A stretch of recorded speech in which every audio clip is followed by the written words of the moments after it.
Okay, we are about to start. Welcome. This is on our fourth webinar that we are working out with the HWK program with the Green Building Council and CCI. So it will be on an interesting topic on climate resilient means for infrastructure.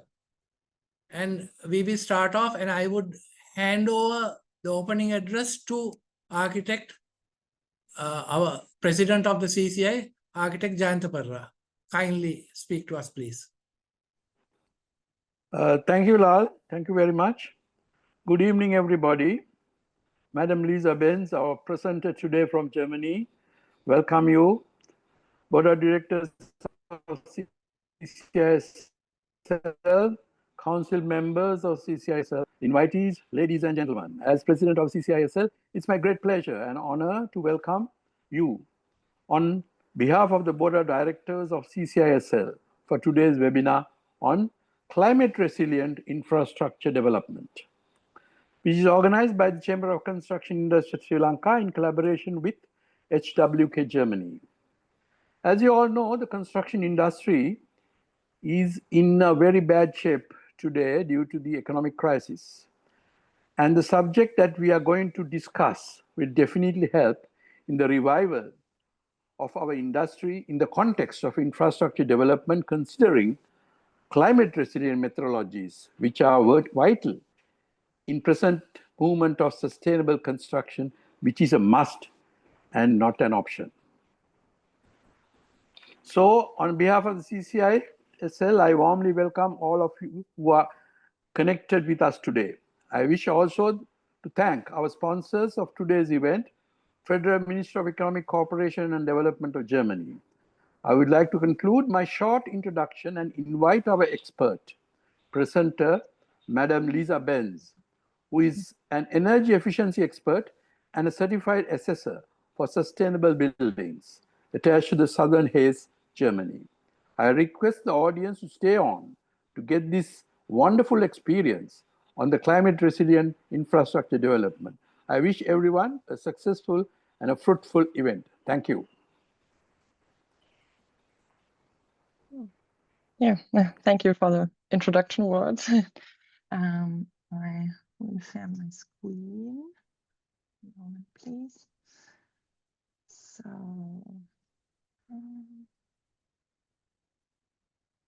I hope you can see it. So, yes, welcome from me to the webinar Climate Resilient Infrastructure Development. My name is Lisa Benz and I come from Darmstadt. This is a city in the state of Hesse in Germany. I have a degree in environmental engineering and have been working as an energy consultant for residential buildings for 3 years at the company Effizienzklasse. We support our customers in the construction process and support energy efficient refurbishment from the initial inquiry through to concept development and implementation and the payment of subsidies. And our purpose is to be the regional point of contact in energy efficiency matters for all those involved in the building sector. So as an introduction, you can see here our product portfolio. We do initial consultants on the building and create refurbishment roadmaps for buildings. Also, we do energy performance certificates, but only for buildings, and heat load calculations. And we support our customers through construction supervision during implementation of refurbishment. Yeah, that's my professional background. And now we go to the topics I want to talk about today. So we look up to climate change in Germany and potential impacts of the climate change on urban areas. So we had take a step to the urban heat island effect and which problems occur to do this effect. Finally, we would see about the measures to combat heat in German cities. also an example for urban planning and development and in building design. And then I would like to try a transfer to Sri Lanka. I hope you can enjoy it. So we will start with climate change in Germany, or which climate is natural in Germany. Germany is located on the European continent in the temperate climate zone. You can see it circled on the global map. And the average rainfall varies greatly from place to place, but is definitely more moderate than in the tropical zone. In Germany, there are no rainy seasons, but 4 growing seasons, all of which include dry and wet phases. Sorry. The temperatures ranging within 1 year from an average of -1 degree in winter to an average of 22 degrees in summer. However, there are also significantly colder and warmer days locally, but we notice that the climate in Germany changes. Weather records have been available for much longer, but since the year 1951, it has been possible to establish that we have 5% more heavy rain days. Vegetation period begins on average 3 weeks earlier than before. We have 49% fewer snow and ice days, but up to this, we get 196% more hot days. So the result is an increase in average temperature in 1.6 degrees. And here on the right, you can see that the number of German cities in which it gets very hot will probably increase significantly in the next century. And there are many studies on the potential impacts of climate change in urban areas. So these studies list many possible effects, some of which are, for example, heat and cold related deaths, increasing exposure to extreme events. In the energy sector, we have an increasing energy demand for cooling and a decreasing heating demand. Also, we get increasing water demand in summer, and the change in the frequency of height and floods the height of floods are very increasing or higher than before. And also we get an increasing damage and failures due to extreme weather events, like heavy rain days, so much water which must be treated. And we also get change demands on social infrastructure, like conditioning in kindergartens and schools we don't have before. Other impacts occur on open spaces and green areas in the cities. We get an increasing demand for cold air generation areas, and it changes the suitability of plants in parks and so on, and other public areas. Also in the cities, we get an increasing concentration of toxic substances and olfactory pollution. So as you can see, the list of possible impacts is long, as we only have limited time today. And we will not be able to deal with all aspects of climate resilient infrastructure. So as my colleague Matthias Lander will be giving a presentation on the problems and solutions of water management in August, I would like to focus today on the effects of heat in cities, because heat is becoming more and more of a problem in German cities. One effect that is occurring more and more frequently in the cities as a result of climate change is the so-called urban heat island effect. What is this effect? This effect occurs due to a greater heat absorption and retention in cities because of large sealed and dark surfaces. In cities are less plants than in the rural area, so there's less transpiration and water evaporation from the soil to cool down the environment. And this situation is similar with the water penetration to the soil. So overall, this can lead to a 3 to 10 degrees hotter air temperature in cities than in rural areas. And with this significantly hotter air temperature, many problems arise. And what are these problems? This is damage to asphalt roads and buildings, but increased health risk for the population are the main part, like sunstroke, heat exhaustion, heat stroke, and there are many more effects with some major long-term consequences on the human body through the increasing temperature in cities.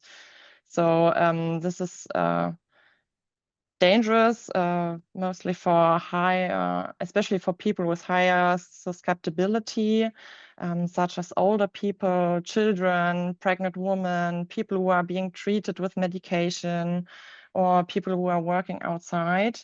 And this results in a higher number of emergencies for hospitals and other medical facilities. So we had to search for measures to protect cities and the population from overheating. And I have something for you. What we do here in Germany, we can take measures in the urban planning and development.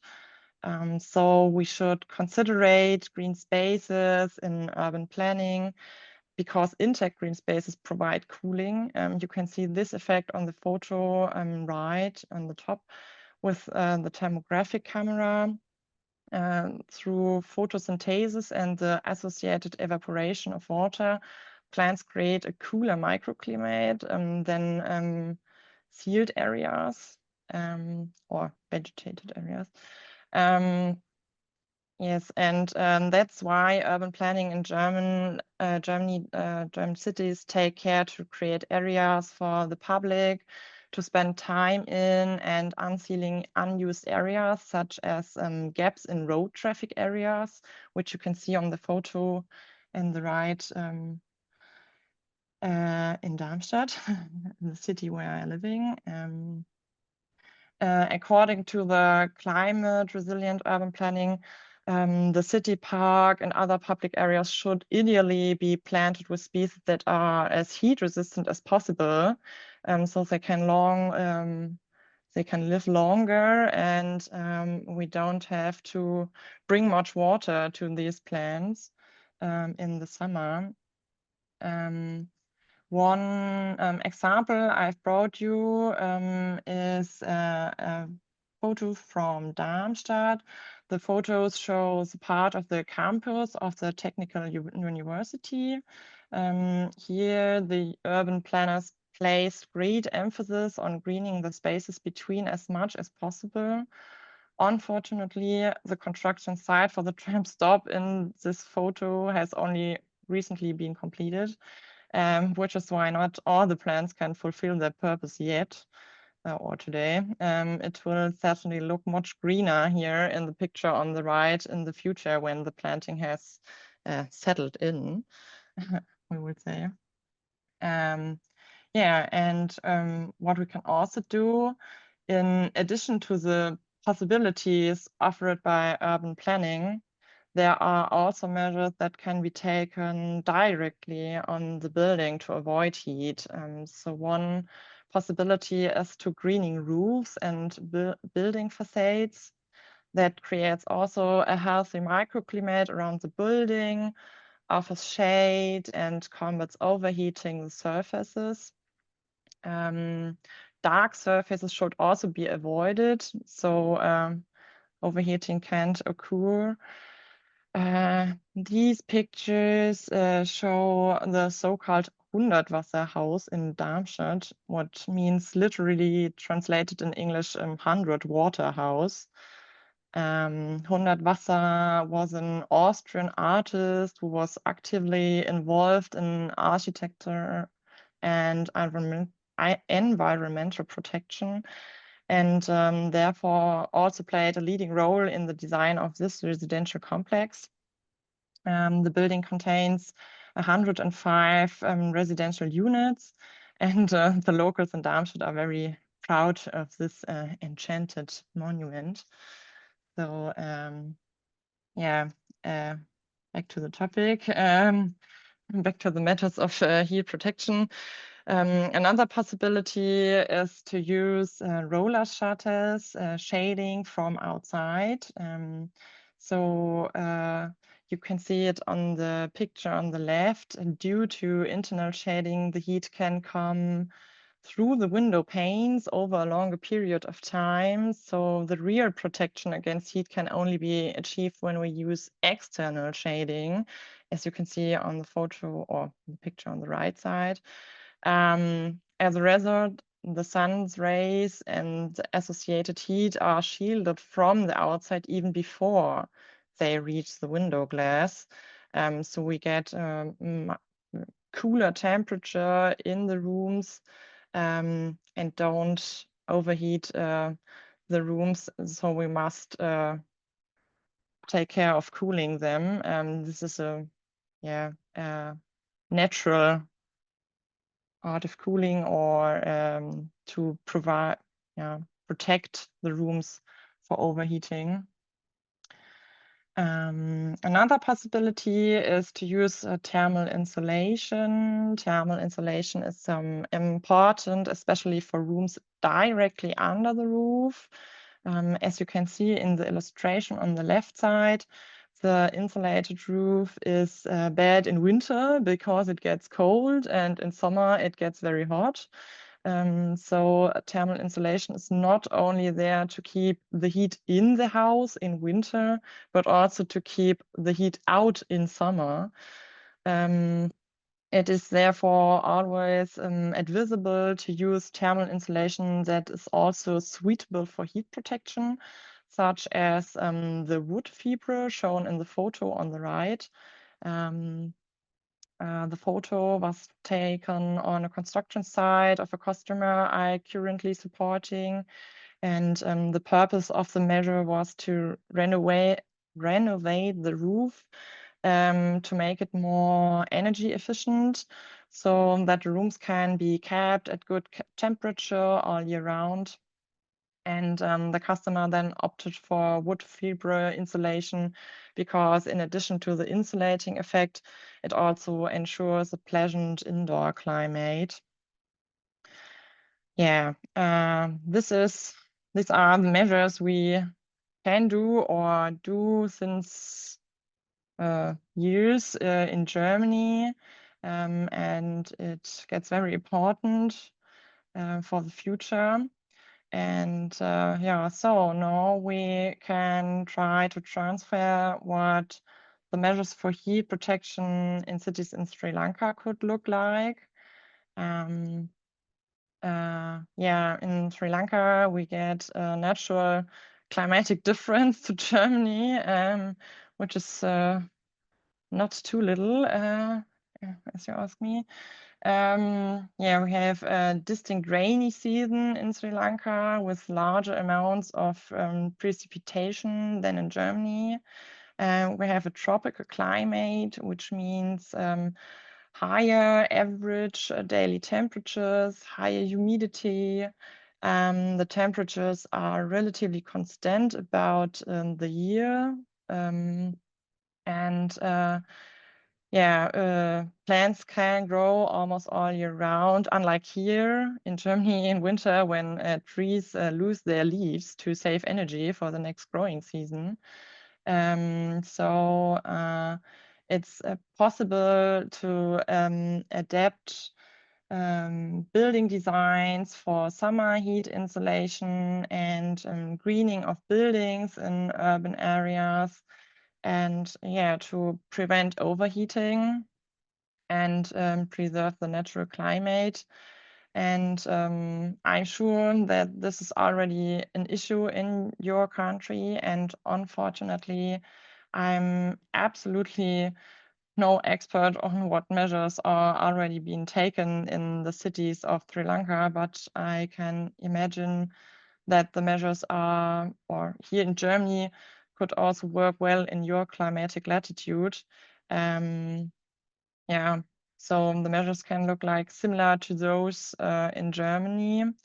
And yeah, I hope I have been able to give you a little insight into how this problem is tackled in Germany. And I hope we can learn a lot from each other here in the future, because heat protection has certainly been an issue for you for longer than it has been for us.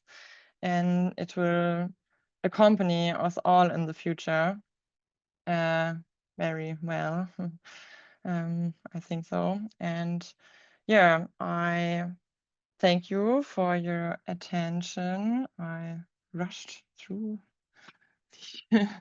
these and yeah, then I look forward to questions and suggestions from you.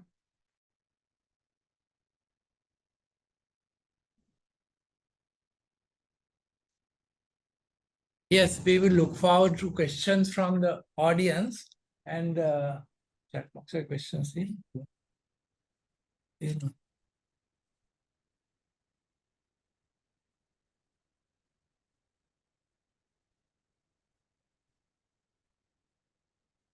Right. And if there are any questions, could Architect Jayantapara moderate them, please? The question and answer session.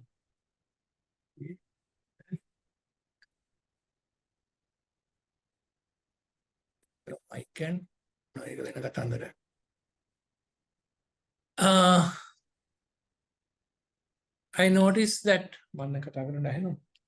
I noticed that some amazing facts came across, that it is about 1.6 degrees higher in cities, or annually that we would have a 1.6 degree increase in temperature, and that it is 3 to 10 degrees higher in cities than in urban areas.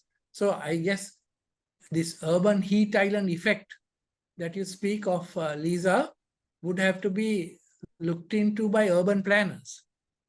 Apart from now, particularly in our country, as you say, as you all know, it's a tropical country and the temperatures are more or less, the climate is quite even, unlike the extremes of temperature in yours countries in the temperate zone. Apart from the solutions you gave of the buildings, could it be that we would have to space out our buildings more in urban planning, I wonder, to have a microclimate which is conducive to bringing temperatures down? In other words, the spread of cities? Yes, Perhaps urban greening is a good measure to create a microclimate. And if you space, or if you don't build,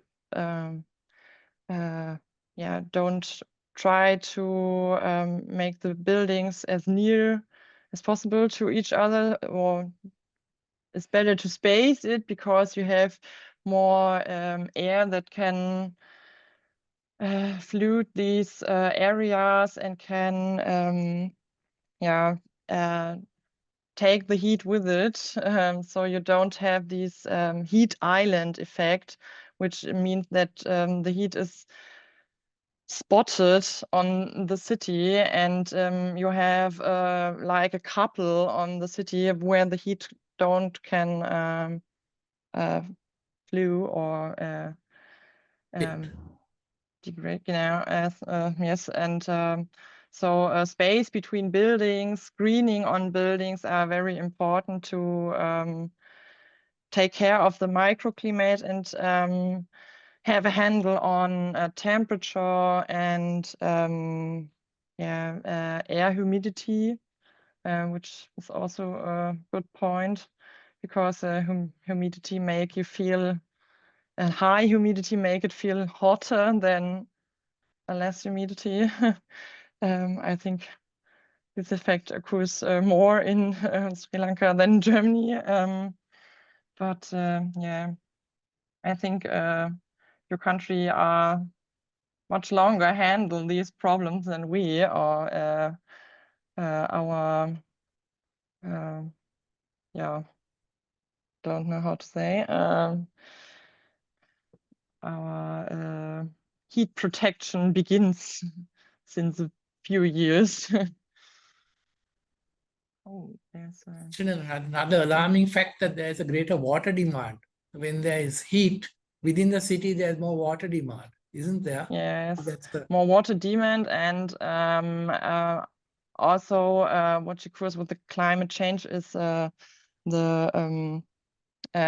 extreme events like heavy rain days, but there occur like a spot in the summer, and there are so much water to treat, and on the rest of the days in the summer it is dry, like in the Sahara. And so we need big water management systems to yeah, take care of our plants in the cities, that they don't die in the summer. And so we need to plant species that are capable with these temperatures and with a low water management. Yeah. And there's a question in the chat: how common is air conditioning in Germany? Since a few years, it gets more because it gets hotter every summer, and this summer is very extreme. We had a few weeks ago, yeah, 40 degrees, many days, and yeah, so every person who lives here or lives in a room direct under the roof has to think about air conditioning, but it is nothing which is a standard here. Yeah, it comes slowly in the mind of the people, but yeah, the people who own her own house can do it easily. It takes a few money, and you have efficiency air conditioning. But people who have no place to live, which is owned by themselves, have nothing to make it easy. They look up to little methods to climate their rooms. If the rooftop solar panel support the heat island effect, does the ground-mounted solar contribute to heat island effect? If so, how far? Oh, it's hard to say.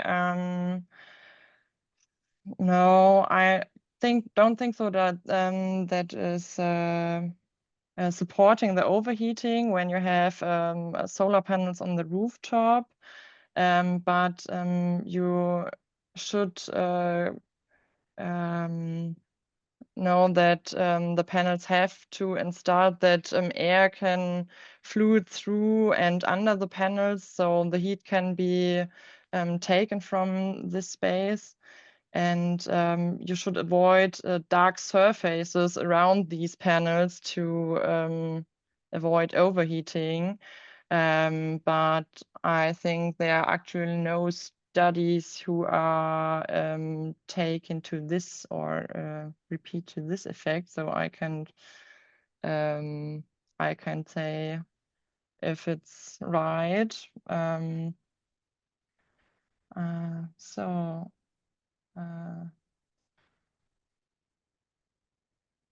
here everyone.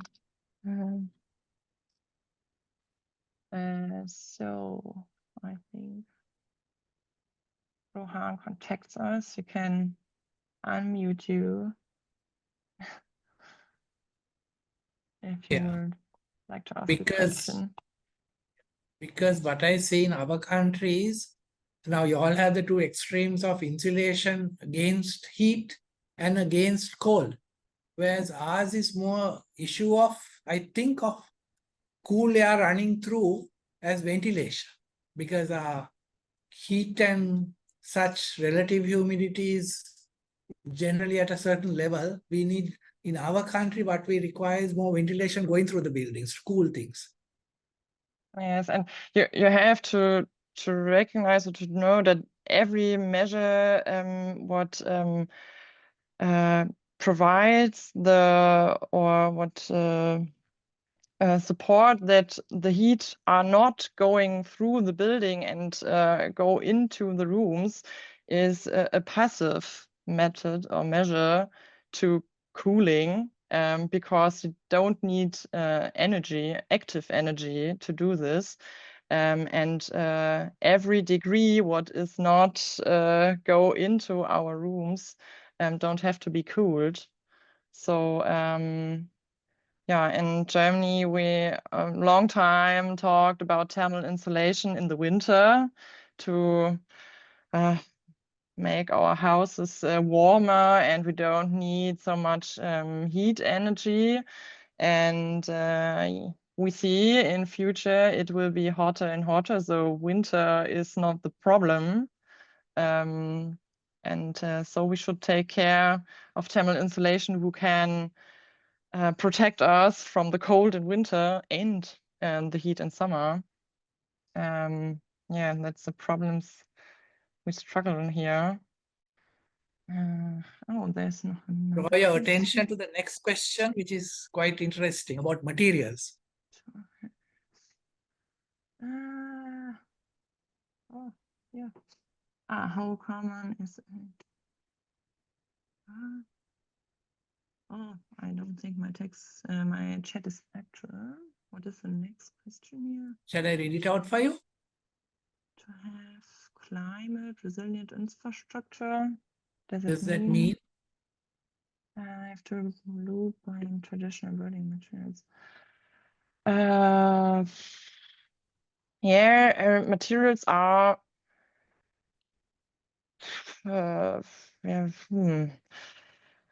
traditional building materials are often or in Germany are often better than the new materials, such as in Germany we build great buildings with beton. I don't know. Concrete. Oh, I don't know the English word. Sorry,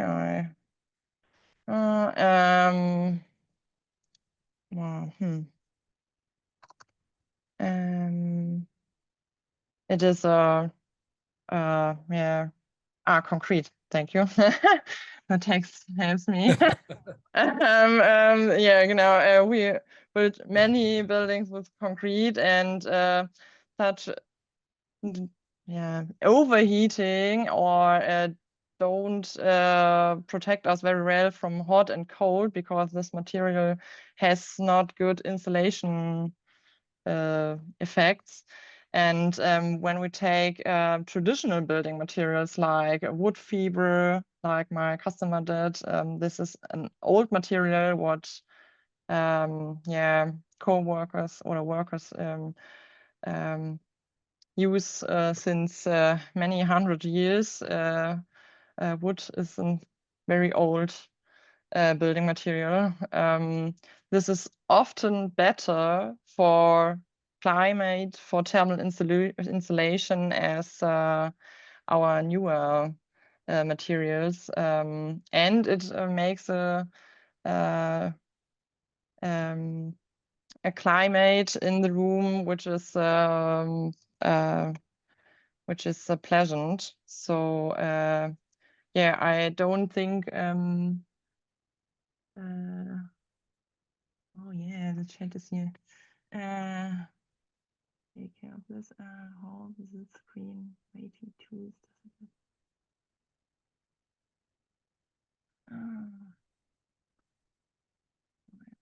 To read. Chat is so fast. Oh my. So, oh yeah, how the green rating tools does address on the climate resilient buildings? Yeah, you can take plants who are handle water management better than other plants, so they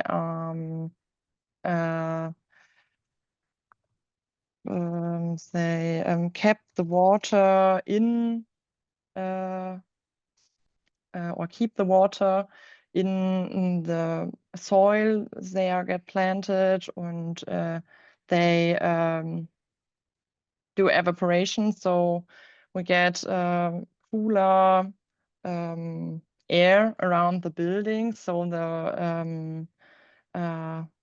the ventilation gets better in the around these buildings. You get don't overheating about the sun. Yeah. Did I? Yeah, what measures that we have to take? That's a good question, Mohan. What measures that we have to take measures to safeguard against disasters due to global warming? I think this is a big question because global warming is a big theme on the world, and we should do many measures in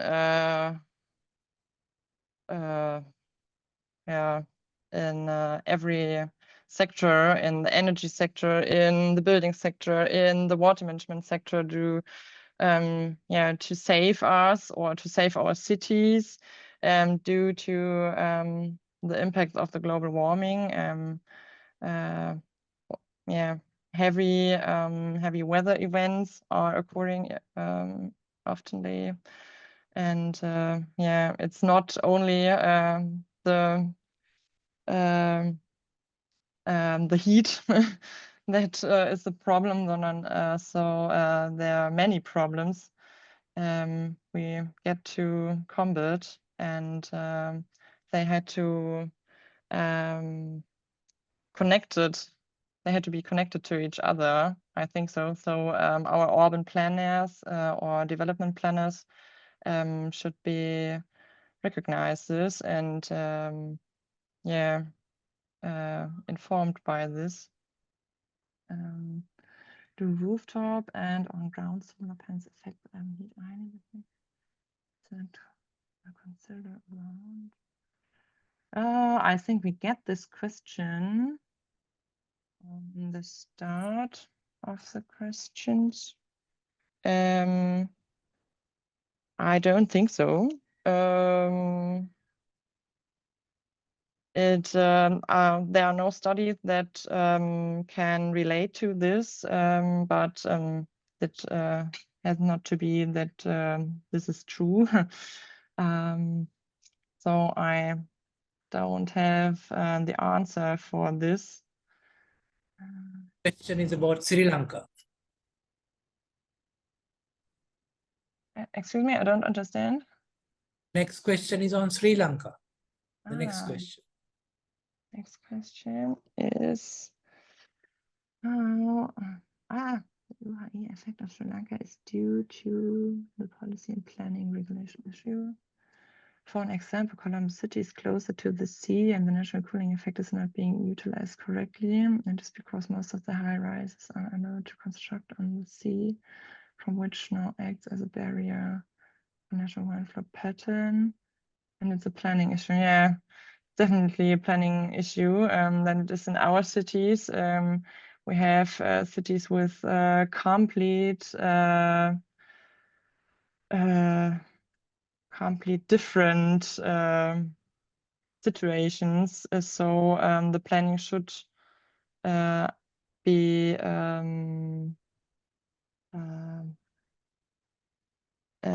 I don't know how to say. Moment. The planning should be adapted to the natural occurring landscapes and the natural effects. So yeah, there are different matters. Oh, that climate smart cities concept may be a better solution. Yeah, that's a connected solution. So climate smart cities connected every idea of climate resilient infrastructure, not only heat protecting, also water management and an efficiency or efficient energy production. So yeah, that's the concept of the future, but in cities who are old or have a whole have a long existence, there are measures need to be taken that can take care of the existence buildings, and climate smart cities are, I think so, new building projects because it is hard to work with existential buildings. Moreover, urban stormwater drainage systems are not able to absorb the rainfall intensity due to its highly erratic and increasing trends. It is because our drainage systems are constructed to cope up the rainfall pattern of 1960-80 rainfall pattern. Rainfall duration and intensity curves needs to be updated and applied in the drainage. Be updated. Yes, that's a theme that Matthias Lander will take care in August in this in his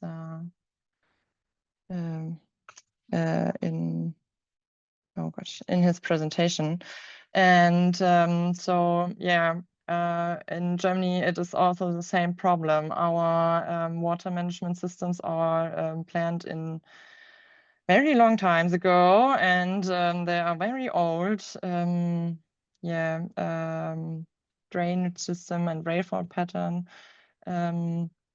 So we had the same problem, and there is also the problem that in cities that exist since long times, the rainfall will go through the soil, and we don't have any measures to take the heavy rain days, and this rainfall would occurs on these days in a short time. So how should universities and other related organizations work towards objectives associated with infrastructure resilience?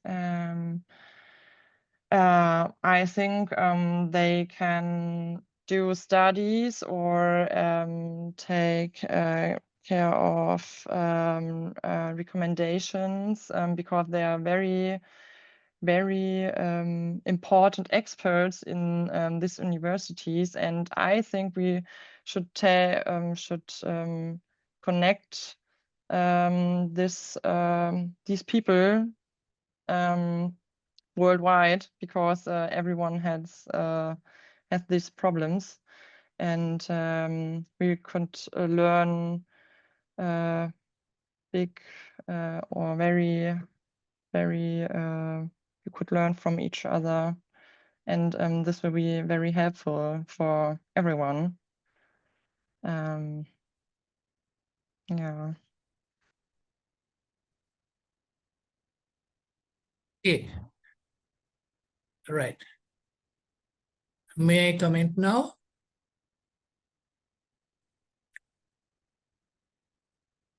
Right.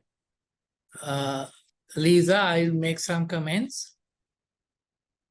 Thank Yeah. you to all the participants for your observations, I would say, and some very worthy comments. And to you, Lisa, for the interesting talk you gave. And for the next one that is coming about, it's on water management in cities. That will come in on the next Wednesday of August, on the 3rd, let's say, I'll give you the date, 20th of August at 3 o'clock. Thank you. Yes. You're Thank you very welcome. much. Right. Thank you Thank for the very much. invitation. Thank you very much. Thanks to the participants.